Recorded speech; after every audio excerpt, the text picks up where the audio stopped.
Okay, so we have a lot more things to talk about since I released my previous video, which was revealing all of the visuals for Five Nights at Freddy's. There's more visuals for that chapter and a ton of new news as well. A ton of other collaborations have been confirmed, including The Walking Dead for Dead by Daylight. Create Your Own Chapter, a bunch of legendary skins as well. So first things first, Eric Pope confirmed that there's going to be a follow-up stream with more specific information about the FNaF chapter and DVD. He didn't announce the exact date of this stream, but there's going to be gameplay specifics because the killer power and perks was not revealed for this chapter. We do have another stream coming shortly. We'll announce the date when we can to reveal the specifics of the Five Nights at Freddy's chapter, how the gameplay works and all that. Stay tuned. The Walking Dead, The Ones Who Live is coming to Dead by Daylight as that July licensed chapter paragraph, which is after the anniversary. This is not something that was outright said or confirmed at the anniversary stream, but it's pretty much going to happen almost certainly, like 99% sure. Because Matthew Cote said, we did reveal what the next licensed collab's going to be. At the end of the anniversary broadcast, he kind of came in and said, instead of revealing what's coming next, we pretty much teased it throughout this entire broadcast, maybe without you knowing. So he did not outright say The Walking Dead is next. However, people took a look at the anniversary roadmap for year 10 that was revealed during this anniversary stream, and there were letters that were faded out throughout the entire roadmap.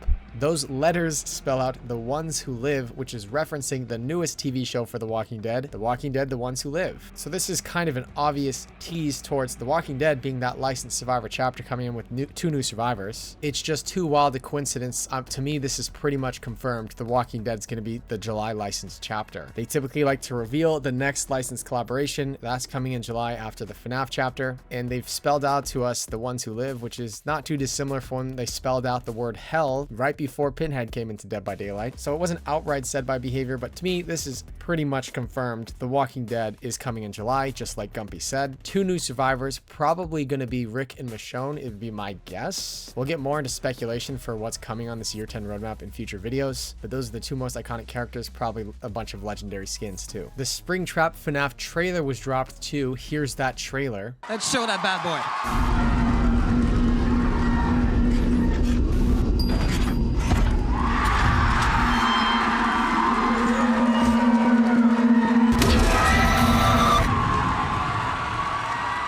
So that was kind of cool to drop the first reveal trailer of Springtrap in Dead by Daylight. There were new map images for Five Nights at Freddy's in DBD, and you can sort of see there's this room that has the head of Freddy, Bonnie, and Chica, as well as some other endoskeletons and different versions of Chica there and Bonnie. So this is one of the back rooms in the pizzeria. It looks like it's going to be accessible because you can see there's a pallet there. So this is a playable area with a hole in the wall that leads to an outside area, and there's a little outhouse, or at least some sort of small building out there too. It's actually unknown if Killer Shack's going to be playable on this map or not. You know, like the licensed map Springwood from A Nightmare on Elm Street has Killer Shack as a playable structure, and clearly there's an outside area to this map, so it makes me wonder if there's going to be Killer Shack playable on this map or not. And then another area, this looks like actually a different angle of the same room because you can see the hole in the wall kind of near the center of the picture and the endoskeleton, and there's a larger endoskeleton here that's actually in the loop with the pallet. You can see another threshold on the left side of the picture too that leads to a room that has lockers, so definitely going to be a playable area as well. And then there's this doorway here. You can see there's a security camera on top of the door. Dweet said the animatronic will have security doors across the map he plays on that features a camera on top.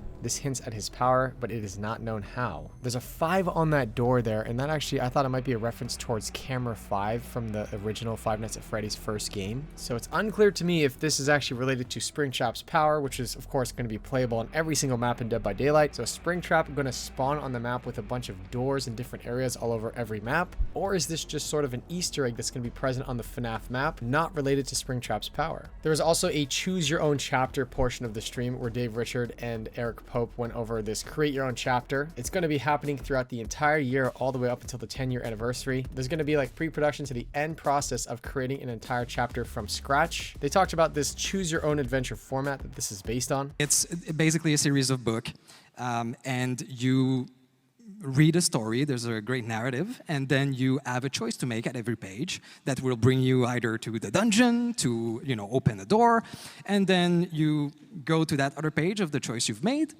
until you die horribly or get out of the book. So it's going to be developing a killer character based on the top votes and going forward with community decisions. Let's take a killer, for example. We would start with the high-level fantasy of who this character is. So, for example, we might ask, would you prefer to have a killer that's grounded into reality? Would you prefer a supernatural character, otherworldly character? And so we have these high-level fantasy, and then based on the top vote, we move on to, in the story. And so we would define a little bit more precisely. So for example, if the top vote is supernatural, then maybe the other choice would be, is it an undead character? Is it a person that has occult supernatural powers? And of course, it's going to be the same thing for a Survivor 2, a little bit less complicated because only perks are coming in with the new Survivor. And there'll even be some killer power development. This is coming in a couple of weeks, and I'm sure more details will be released regarding this choose your own chapter feature that's coming to DBD. And also on June 3rd, the Witcher collab is coming to Dead by Daylight 2.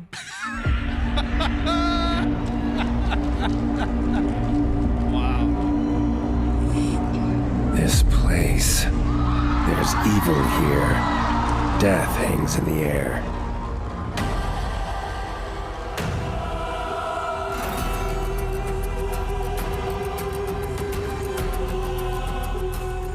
You guessed it, the Witcher collection coming out on June 3rd. They talked about 6 different Witcher outfits that are coming to DBD, including 2 legendary skins. And of the 6, there are 2 legendary outfits. The first one being the Leshen outfit for the artist.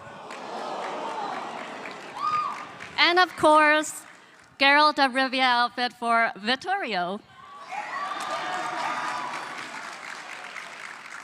So one of the best parts of Geralt's outfit is that it comes with a great new batch of voice lines recorded specifically by Doug Cockle, the character's original voice actor. Another legendary skin that's coming to DBD is the casting of Frank Stone legendary outfit for the Trapper. And the casting of Frank Stone is also 80% off right now as part of the anniversary sale. August 5th is going to be the release date for the new Tomb Raider outfits that were announced today during the anniversary stream. There's the iconic Laura outfit that's coming into the game. So these were sort of the visuals that Behavior released for this one Lara Croft outfit. And there's also another outfit that they didn't really reveal that they teased, and they're going to be sharing this new outfit very soon in the future. They sort of teased that it's going to be like a really recognizable outfit, possibly a legendary skin from the Tomb Raider franchise coming to DBD. And then finally, there was the Boulay Brothers collab. This is going to be coming on July 8th, coming with legendary skins to original killers. This is Dracula and Swanthula, your Queens of Darkness, the Boulay Brothers, and we are so excited about our crossover with Dead by Daylight.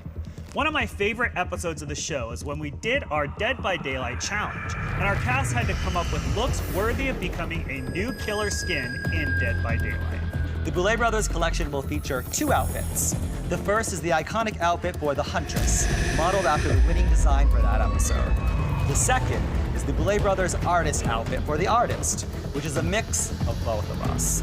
Keep an eye out for that collection releasing on July 8th. We'll see you in the fog.